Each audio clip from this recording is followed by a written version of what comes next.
What's up, World Wide Web? Fat here from FatTonyBMX.com. Today I'm going to tell you all about how I shot one of my favorite photos of all time.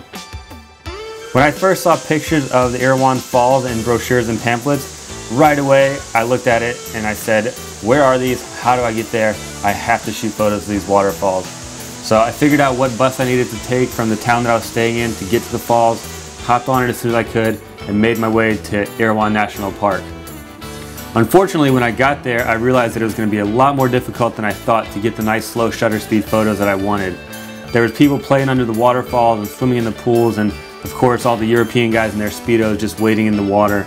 So my challenge then became, how do I get access to these waterfalls when there's nobody else here? I devised a plan, and that was to stay at the national park overnight and sneak in the next morning before the guards got there at 7 a.m.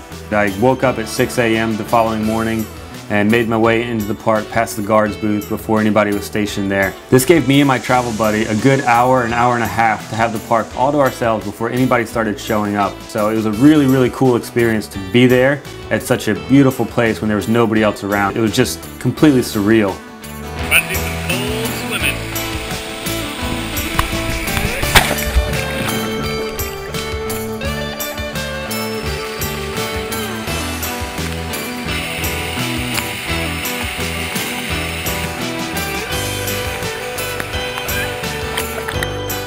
Once I buckled down and pulled out the camera gear, I set up the tripod and started shooting some long exposures.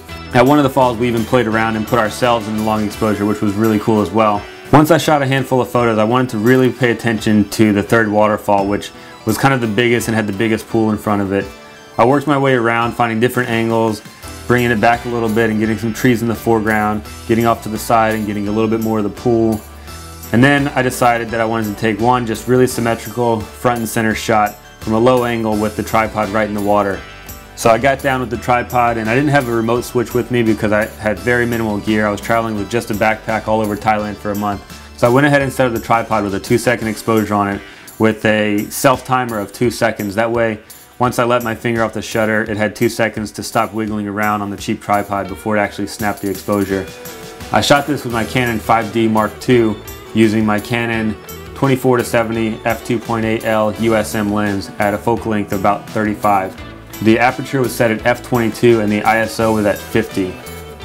There wasn't a lot done to this image during post-production, sharpening up a little bit, bringing out the contrast, bumping up the saturation a little bit to bring out those nice beautiful colors. And other than that, I just touched up a few little dust specks from the dirty sensor. You know, when you're traveling, half the fun is finding the adventures and coming across those unknown things that, you know, just kind of end up making cool stories later down the line. And this is definitely one of them, and I'm happy to say that it produced a photo that I'm just really proud of.